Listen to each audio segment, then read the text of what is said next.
how to turn on. Okay, so this is over IS, and then VD2 over NVT, ln of ID2 over IS. And then if you take this 2 and subtract 1 from the other, you will end up with VD2 minus VD1 equal to NVT ln of the, when you subtract 2 ln term, you take the internal, divide it 1 over the other, and you get ID2 over ID1. IS will cancel off naturally. Alright, so you end up with this. So from there you can find out your NVT. NVT is basically the difference between the two VDs divided by the ln of the ratio of the two VDs, the two IDs. Alright, so this is your derived equation. So with this, you substitute your VD1 and VD2, ID1 and ID2, and you get your voltage here as 42.8 millivolts. Now this is your NVT, and you know VT is 26 millivolt at room temperature. So basically you can find out N from here. If you want to find out N, you just take VT divided by 26 millivolt, you get your N. N will be lesser than 2 in this case, but the question did not ask for it. Leave it as it is. Alright, so your NVT is that. If the result that you have found out, if you calculate and you found that your result is 26 millivolt, what does that imply? It implies N is equal to 1. Correct? So that is the implication. So with this, you can now take this and substitute to any one of these two equations. And from there, you can find out your IS term. And IS will be found to be 1.9 nanoampere current. So once you have found your NVT and your IS, you can write your equation for your empirical formula, and this is equal to 42.8 millivolt ln of ID over IS of 1.9 nano. Right. So this is your empirical formula for your diode, or your Shockley equation. All right. Now you take a look at what is asked for. You say that find the VD of the diode when the current is at 20 milliampere and when the current is 300 milliampere. So from here you can find out your VD, and you find that the VD is 0.69. 0.692 volt and 0.808 volt. Now it looks very trivial that at your level we ask you to plug into this equation and find out the value of VD. Alright? Sound like we are treating you like in primary school. Of course, in primary school you never get to learn how to use natural log. So nonetheless, it's too easy, right? So what's the purpose of this? Why did we even do such a thing? The purpose of doing this is for you to realize that, look at the difference in the current here. This is 15 times different, right? 20 milliamp times 15, you have 300 milliamp. So a huge change in current, and yet the voltage change here is minimal. The change in voltage is only 0.1 volt, right? When the current has changed by 15 times, the voltage doesn't change much. So that sort of is the reason why we had the simple diode model. Remember the simple diode model? Irrespective of the current, the voltage is always the same. In one of our examples, we use 0.7 volt. Irrespective of the current, the voltage across the diode is maintained at 0.7 volt. Here in question 3, we will have that same type of model being used. So this purpose is just to do this. And then in part 3, or part C, part B, part A, So in part C, we are asked to find out the by successive approximation or by successive iteration, all right, to find out the voltage and current in your diode. So basically, you want to find out the Q point. So we are given this circuit. We are given that this is 2 volt and this is 5.6 ohm, your current limiting resistor, and you have the diode here, which is the same diode that we have characterized on top. We have found out the characteristic equation for this diode, so we are going to make use of this diode. But before we can do that, we need to find out the load line equation, and therefore the load line equation is ID is equal to 2 volt minus VD divided by the current limiting resistor, and that is your load line equation. So we call this equation 1, equation 2, and we can again start iteration by first using VD is equal to 0.7 for start, right? And then we do iteration, and after substituting 0.7 into equation 2, we derive ID, take ID, substitute into equation 1, we get VD, take the VD, substitute back into equation 2, we get ID. After a while, you iterate and converge to the same 3 decimal point. Of course, if you don't feel like going to 3 decimal point, you can go 4, 5, 6, up to you, but I only require 3. Alright. Once you have gone into that, you'll find that the 3 decimal places doesn't change anymore beyond a few iterations, and that value you found is your Q point. So your Q point, which is your quiescent point, gives you a current, in this case, of 215 milliampere with a voltage across the diode of 0.794 volt. So this is your Q point, all right? And that is the solution of this question. All right.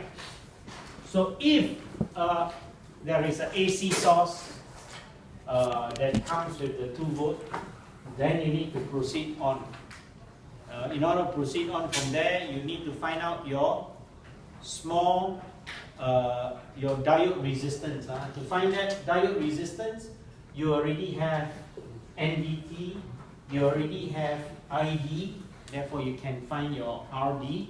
And once you have your RD, you can replace your diode with the small signal resistance of your diode, and you can process it as a potential divider as well. So that can be done as well for this, but that will be done in the next question. Okay, so for the next question, we have that AC signal coming in. All right. Okay, let's take a look at question 2. So in question 2, we are given this circuit. We have the AC, we also have the DC. Alright, the AC is 0.1 volt peak to peak. We have a limiting resistor of 470 ohm, followed by your diode going to ground. And we asked to find out what's the voltage across this, where the voltage here is VD, right? Or in this case, small v out, small v capital out is equal to capital V capital out plus small v small out. Alright, and therefore we have to find this. So we are told of 2 sets of value again. We are told of VD1 and VD2. VD1 is at 0.5 volt.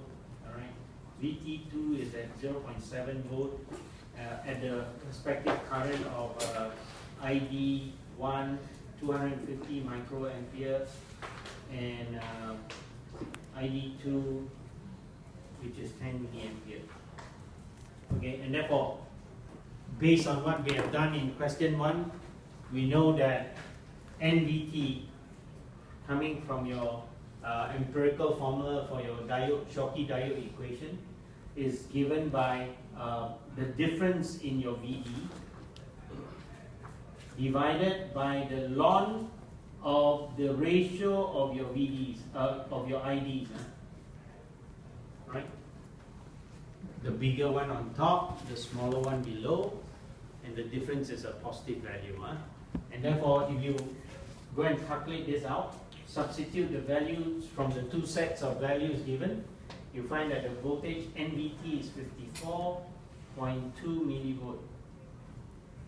Okay, this means that N is greater than 2 here, because VT is 26 millivolt. If VT times 2 is only 52, so 54 means that N is bigger than 2. Alright, the value of N is greater than 2 here, if you need to know the value of N. Otherwise, leave it as it is, because the question did not ask for it. Alright, so then now that you have this, you can now take this value, substitute back into the equation with one of the other set of value, and derive the current IS. And when you derive it, you find that the current is 24.7 nanoampere. Right? After you calculate and substitute. And based on this, you can write your empirical formula. VD is equal to NVT, which is 54.2 millivolt. Okay, a ln of ID over IS, which is 24.7 nano. Alright, so this is your empirical formula for your diode. Alright, and you can now take this circuit that you have, draw it out as a DC circuit. Alright, which is 5 volt here, 470 ohm here, and your VD, which is in this case your V capital out, because we are looking at the DC value here. Alright, and therefore from here we can write the equation, which is 5 volt ID, or rather in this case I capital out DC term, right, is equal to 5 volt minus V out divided by the resistor 470. Right? And this is actually V out as well. And this here is I out.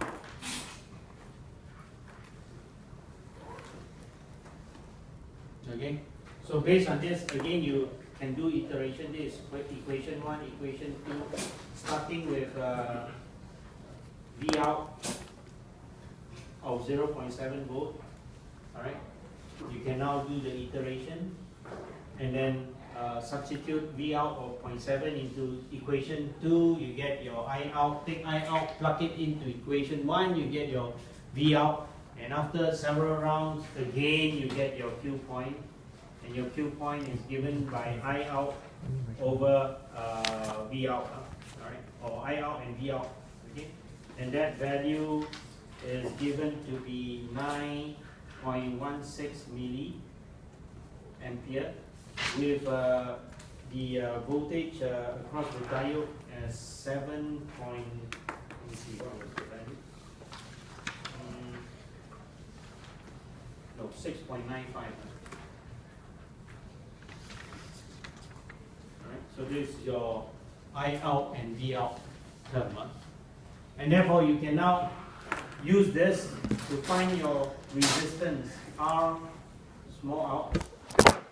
Okay, and this is your NVT divided by your current I out, because this I out happens to be the current flowing through your resistor, your diode, sorry. Alright, and therefore if you work this out, this is 54.2 milli divided by your current happens to be 9.16 milli, and that works to be 5.92 ohm. Right. Based on this, you can now redraw your circuit for AC. And this is your 0.1 volt peak to peak. This is your 470 ohm. This here is 5.92 ohm. And therefore the voltage drop here is your small V out. Right? And the current that's flowing through here is your small I out. Right? And therefore you can write your equation small V out is equal to your voltage 0.1 volt peak to peak multiply by 5.92 over 470 plus 5.92. And if you work this out, this is 1.24 millivolt peak to peak.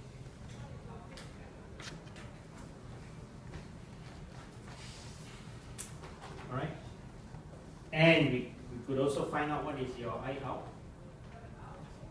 I out will be 1.24 millivolt peak to peak divided by your resistance, and this is your current in milliampere. Alright, milliampere peak to peak. So this is your ohm and your voltage on top. Alright. Then we can write the total equation now, that V out, or rather small v out, small v capital out, is equal to the capital V capital out, alright, which is 0.695 plus your AC component is 0.62 millivolt, or rather 0.62 millivolt sine omega t. Alright, why 0.62? Because 1.24 is peak to peak, right? The equation for sine wave, the value, the magnitude term is just the peak value, not peak to peak. It's just the peak value, and therefore you take the peak to peak, you divide it by 2, you get your peak value, right?